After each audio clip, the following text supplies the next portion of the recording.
Polisi y'Emukono ng'ebadde edduumirwa Afande Idrisa Kyeyune etaasizza abavubuka abasoba mu 5 okuva mu mikono gy'abannyini kkampani ya Cairo Youth Investments Limited abagambibwa okubeera abafere nga bano badde bayita ku mikutu egy'enjawulo nga balanga emirimu egy'enjawulo olwo abavubuka ne bagendayo bafune emirimu gino kyokka olwatuukayo baabazza mu kutambuza plasitiiki omuli n'okukaka abaana ab'obuwala omukwano n'okubattulugunya. Kampuni eno esangibwa ku kyalo Kolo mu Gombola Goma mu disitulikiti ey'Emukono nga bannyiniyo bazze balanga emirimu okuli egy'obwamaneja okulongoosa obwakitunzi wamu n'emirala kyokka nga tebagirina ekiwaliriza poliisi okubagombamu obwala ng'omusasi waffe watuukidde mu kitundu kino asanze abakwate batwaliddwa ku poliisi Emukono nga bano kuliko Anthony Ziwa, Shamina Nambasa, Akandwa Naho Kaguta Godwin ng'ono abadde yeeyita muto wa President Museveni ng'abalala kuliko Flavia Jonan wamu ne Swaibu. Bano okukwatibwa kiddiridde abamu ku bavubuka bano okuva mu mbeera ne babuuka ekikomera mu babadde bakuumirwa ne baddukira ku poliisi y'Emukono okulaba ng'ebataasa ku bakama baabwe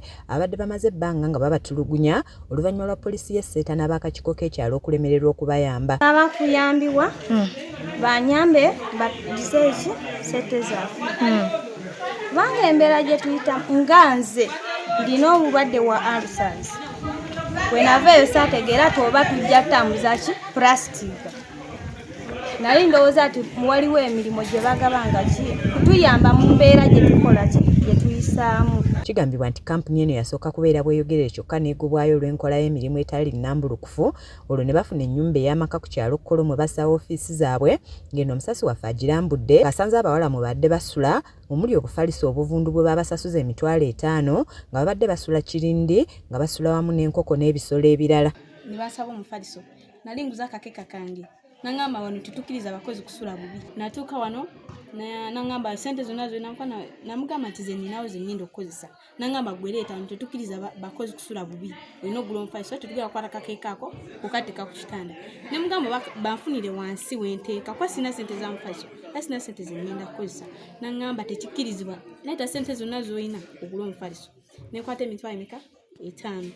Eno asanzeeyo n'abamu ku babadde beebase nga balwadde wabula nga tebafunanga wadde obujjanjabi nga bba abalenzi badde basula mu garage nga n'abamu beebaka babiri ku kitanda kimu ng'ate basula ku bukeeka.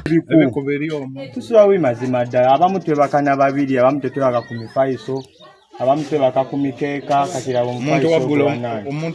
Abavubuka bano bagamba nti bava mu bitundu eby'eggwanga eby'enjawulo okuli Jinja, Buyende, Bukoma Nsimbi n'awalala nga balaba Bulango ku TV olwo ne bajja beefunira emirimu kyokka bwe baatuuka babategeeza nti bakusooka kugezesebwa olwo ne babawa ogw'okutambuza plastic. Obulango ku TV ne tubujjako tubakubira amasimu ne batugamba balina emirimu egya warehouse controllers, managers ne ba store keepers n'emirala. Bw'otuuka wano eno ne bakugamba nti simanyi osooka mu training gye bakusoosaamu yakutambuza plastic ne bakuteeka eyo bakuwa kyanca kyokka ekyenkya bakuwa buugi tekubeera kintu kyonna tebakuwa kyamisana okomaawo nga bakuwa kawunga ekiringa ekyeggulo. Bagamba nti bannyini kampani eno olwagwa mu kwenti bagenda kubaloopa olwo ne babaggalira nga babadde tebabakiriza kufuluma ng'ate n'emmere babadde tebabawa nga bamu balumiriza maneja waabwe okubakako okutambuza plasitiiki ng'ate tabawadde kyakulya. Tuli eno tuli bulungi kumbe tuli mubonaabona twabasiibula bungi nga tuzze kukola ssente twajja kubonaabona buboniboni twajja eno nga batusuubiza kubeera bamaneja paakazi kashiyazi twatugenda nga batukwasa plasitiiki